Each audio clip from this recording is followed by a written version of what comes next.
Hey everyone, Rick here, and I received a few packages in the mail recently, so I thought I would take a quick unboxing video of what I received from Urbanmatz.com. So, in this order, I have two battle mats, two of their terrain mats, a 3x3 grassland mat and a 6x4 cobblestone battlefield mat, as well as two sets of their dungeon walls and one set of their medieval houses. So give me just a moment. I'm going to unbox the battle mats first, and I'll be right back. Okay, and we are back. This is the 3x3 Grasslands Battle Mat from Urbanmatz.com. I love the 3x3 personally because so many of my skirmish games ask for a 3x3. You know, Frostgrave wants a 3x3. Mage Knight, the old pre-painted miniatures game, wants a 3x3. Some of the other just kind of skirmish rule sets that I've come up with to use some of my own terrain and figures uses a 3x3. So 3x3. So glad that Urbanmatz offers that. And with it's pretty standard these days. It's a mousepad material, of course, with a non-slick backing, so this mat is not going to shift unless you give it a good tug, which I don't recommend. The top is just that smooth surface, very finely printed detail on these mats. Hopefully the glare from the lights doesn't obstruct from just the intricacy in the design. So you can see a lot of the, almost down to the individual blades of grass and the rocks and the stones. And the mat itself is just spectacular. It just goes from more yellow grass to darker kind of green grass. You see some other little bits of vegetation in there, little bushes and things, and just matted down piles of maybe taller grass, and you zoom out and you just see how close you were, because this mat is spectacular. And just as a sense of scale, I have a Custom Kingdoms tree. Love their trees. They are beautiful pre-painted trees. And just some 25, 28 millimeter Warhammer Fantasy Empire great swords there to show you what it looks like when these guys are on the table with the mat.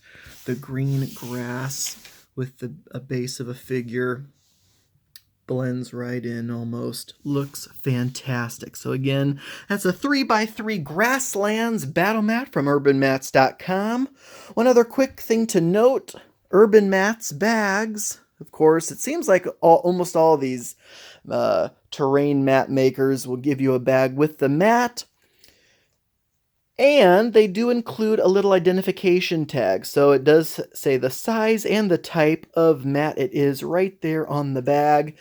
Wow, that is super handy, because if you saw my GameMat.eu review, the Game Mat from GameMat.eu bag did not have an identification tag on it. It did come with a bag, however, but the Table War mats have this like luggage tag, deluxe, glossy, hard plastic tag with name and contact information and pictures of the bags right on the tag. So while that's deluxe, at least this does have an identification tag on there, because otherwise when you collect enough of these, you're going to need some tags to differentiate them. So that is that. I'll be right back because we're going to be rolling out the 6x4 cobblestone battlefield mat in just a second.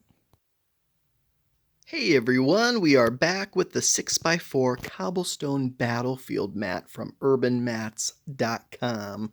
That's mats with a Z as in zebra. So with this mat, this is my first 6x4 kind of city mat. So the thing that I love about this mat is that there's nothing specific about it relating to if it is modern, if it is futuristic, if it's sci-fi, if it's fantasy, if it's medieval, because just a kind of a cobblestone, kind of old looking street, you could easily make into a sci-fi game or into obviously a fantasy medieval game. So it is super versatile is basically where I'm getting at with this. So just to take a quick peek, I have some small 25, 28 millimeter figures here. That is how they look on the stones themselves, appropriate scaling. The mat looks gritty and dirty. You almost feel like you could like scrape some of this grime off with your fingernail. It is so disgusting and perfect for a medieval city street. And just a couple miniature building authority buildings on there just look fantastic on the mat itself. And again, as all these mats are, neoprene kind of mouse pad material mat, non-stick backing on that, smooth surface. This table I play most of my games on is just shy of 6 foot by 4 foot, so it does drape over the edge a little bit on either end, but not terrible. And just another quick look at the bag that comes with it and this super handy identification tag, Cobblestone Battlefield. This is actually, I think, 2. Cobblestone Battlefield 2. The reason for that is I don't even think 1 is available anymore. At least it was sold out when I went to the website. I don't know if they restock those or not. The first one, Cobblestone Battlefield 1, had blood splatters all across the mat, just in different places, which would look kind of neat. I don't know if maybe that was something they decided against and just came out with this one. Otherwise, I think they're pretty much very alike, other than this one has a lack of blood on it. So that is the 6x4 Cobblestone Battlefield 2 mat from Urbanmatz.com. We have some dungeon walls and medieval houses to unbox next. We will plop those right on this mat. So let's start with medieval houses in just a second. All right, folks, we are back with the Medieval Village set from Urbanmatz.com. This is a fantastic set for a couple of reasons. Number one, pre-painted village buildings. Oh, heck yes, that is fantastic. I love that. So in this set, you are going to get 3 of these longer buildings, and we'll take a closer look at all of them in just a second. 2 of these smaller cottage buildings, and 1 of these forge style buildings, and 1 of these pretty decently sized bridges, which is actually really nice. So just to see if we can't get, I may go to this side just because it is glaring through the windows, and see if we can get a decent shot of some of these structures. So with this, here is again one of the smaller cottages. Now it is smaller in length than the longer ones. However, this is a bit taller as it has more of a defined second story on it. And as you can see, the paint job on these is actually really nice. Of course, when it comes to terrain like this, it's just mostly a lot of dry brushing and then some woodwork details and stuff. But still, there's several layers of color on here. I don't know how well it's coming across through the camera, but obviously there's a base coat of some kind and then one color dry brush, maybe a second more reddish dry brush, if you can see some red in there. So that makes the roof look kind of unique. So there's a lot of stonework around these buildings. There is a lot of woodwork, and just the overall shape of the building is really nice. I like the corner stonework on these. Again, the woodwork looks fantastic. There's really nothing you would have to do to this yourself. Flat surface on the bottom. These carry some weight to them, so they are not going to be going anywhere on the table. And it just, does that not just look gorgeous? I mean, come on. That is fantastic. And that is perfect. Obviously, it goes perfect with the battle mat itself, this Cobblestone Battlefield 2 battle mat. And then we have a closer look at one of these longer buildings. So you have a door there, some shuttered windows. More woodwork and stonework throughout on these. Chimneys, they all have chimneys.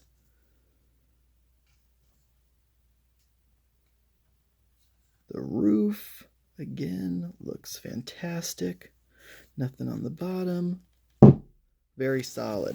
Very solid piece. So you are going to be getting 3 of these, 2 of these, 1 of these. We'll back that up a bit. This bridge is pretty substantial, so you have some clearance under here.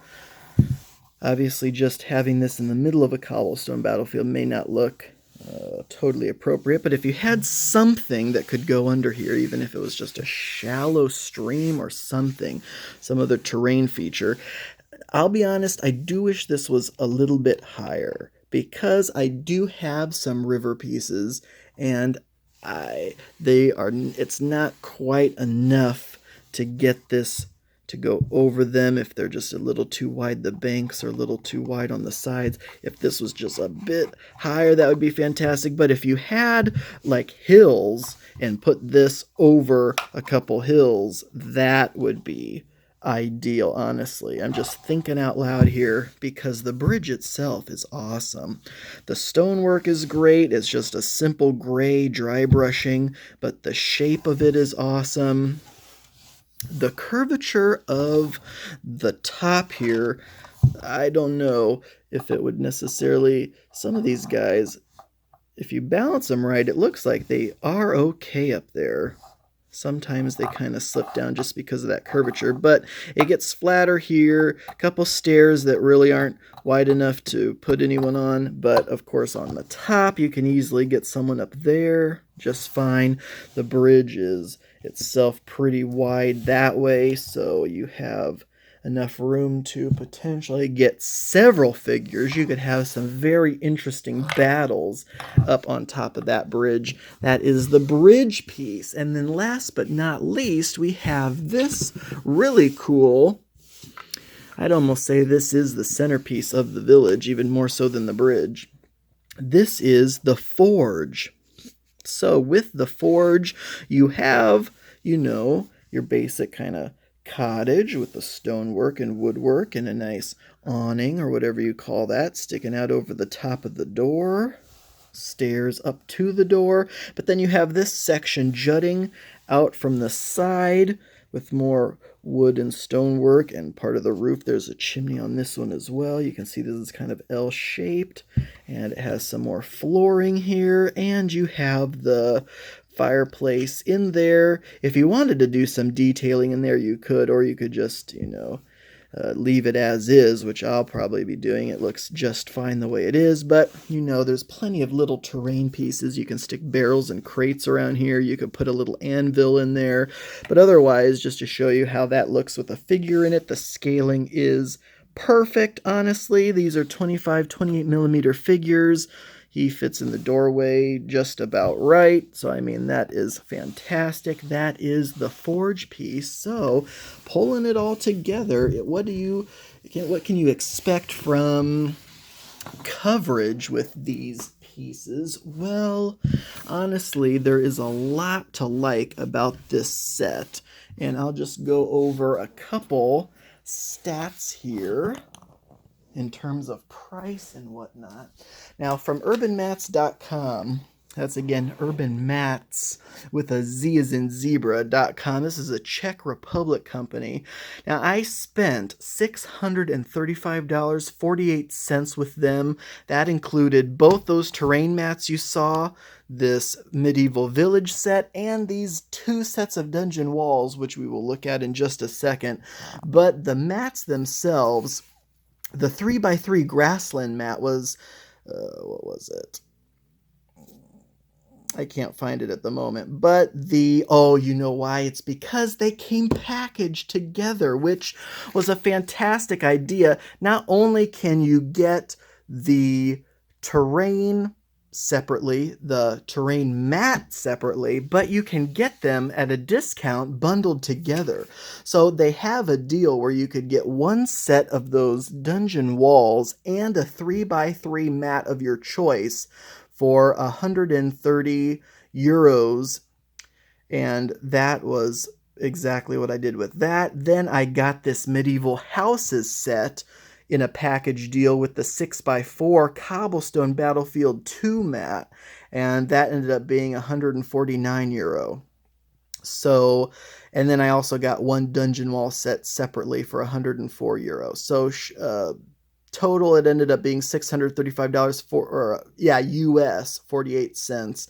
The shipping, now hold on to your hats because shipping was pretty substantial. So just keep in mind that is 2 mats.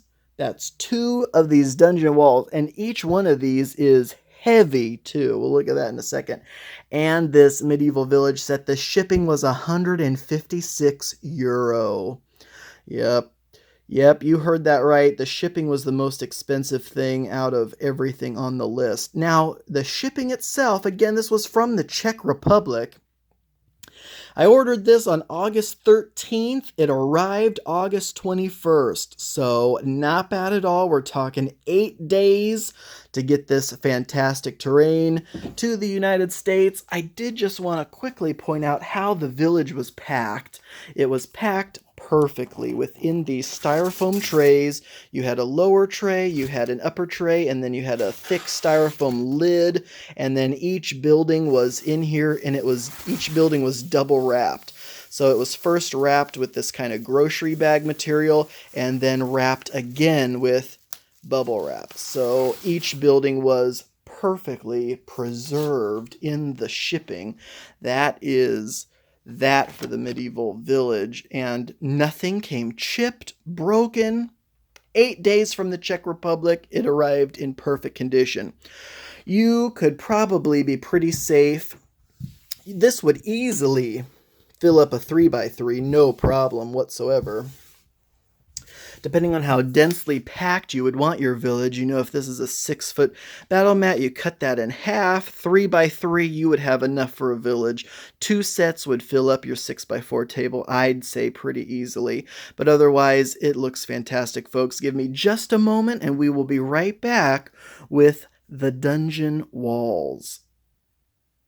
Hello again, everyone, and this is one full dungeon wall set from the Dungeon Walls line from Urbanmatz.com. Just as a quick aside, here is how they came packaged. Each individual wall section was wrapped in some bubble wrap and then inserted into the slots of these, and there were several of these tiers in that kind of a box right over there. So this is one full set. In these dungeon wall sets, there's multiple different kinds of components. So just to run through those, you're going to have these squared off doorways, if I can get that to focus. These kind of, right angle doorways. There we go. Then and these are painted top to bottom. I mean, every way, even on the bottoms, they're painted. Under the doorway, everything is just kind of a dry brush, gray and then lighter gray dry brushing on these, but it looks really fantastic. Additionally, these are solid. The whole box itself was absolutely heavy. It was incredible, so I can understand why shipping was so much. But on these, so you have those square doorways, you also have archway looking doorways, you have closed wooden doors, which are really nice with the painted wood on those. So you have closed arch doorways, you have these extra long square open doorway walls, you have extra long solid walls, and then you also have short solid walls. And I am telling you guys, these pieces, they're solid, painted top to bottom, really nice, a lot of good detailing in the stonework. Just take a look at that, little chips and stuff taken out of that. And if you can hear this, I mean, these are heavy pieces. These aren't going to be knocking over at all, despite how thin, the width is or depth of these pieces is on the tabletop. So as you can see, you get a whole variety of pieces. This again is a 6x4 battle mat. So this would fill up, I don't know, roughly. And of course, this is again condensed, or it's one entire consecutive structure where you could put this more out in scatter kind of terrain where not all the walls are connected and whatnot. But if you put it together like this, I'd say maybe about a third of a 6x4 table. If you split up the stuff and spread it out a little more, you'd probably get to about half of a 6x4. But of course, this kind of dungeon style terrain, I'll see if I can get closer to, just looks perfect on this Cobblestone Battlefield 2 terrain mat, also from Urbanmatz. And we just have some figures in here. These are 25, 28 millimeter figures from alternative armies. Fantastic. Actually, these figures, I may have called them alternative armies previously, but they're actually not. I'm not sure where those guys came from, but that skeleton is. But these figures just kind of give you an idea of how they would fit through a doorway, which there is room to spare with a 28 millimeter figure, so that is perfect. And they just slide together. So if you've seen my previous videos, you know I am a Dwarven Forge fanatic. So why would I go out and spend all this money getting these resin, just standalone dungeon style terrain? Well, number one, you can use these as city walls as well. But number two, sometimes I don't feel like lining up all the walls and floors of a Dwarven Forge layout. I'd rather, especially in games where the grid does not matter, I can measure for movement or range. And in that situation, I would just love to be able to come out here and put the walls down, move the figures as they go. You could even leave out the closed doors or the open doors. So if someone came up to a door and opened it, you could swap it out with an opened archway, which would be just fantastic, honestly. That would be great. Full disclosure, one of these arched doorways arrived broken. So out of all the pieces in this set, there was one single broken piece. If I can even find out which one it is, I think it was this one. So let's see if you can tell right about where my thumbnail is. There's a crack going down there, and literally in 5 minutes I repaired that with just some Gorilla Glue gel, which is one of my favorite super glues. So yeah, literally that is all it took to repair this. You can't even tell really from the top or anywhere else that was ever broken. It was just split in half, but super glue, and 5 minutes literally later, that is fully repaired. So this again is just one dungeon wall set. Give me just a moment. I will unbox the second one, lay it out, and we will see what two of these looks like on the tabletop.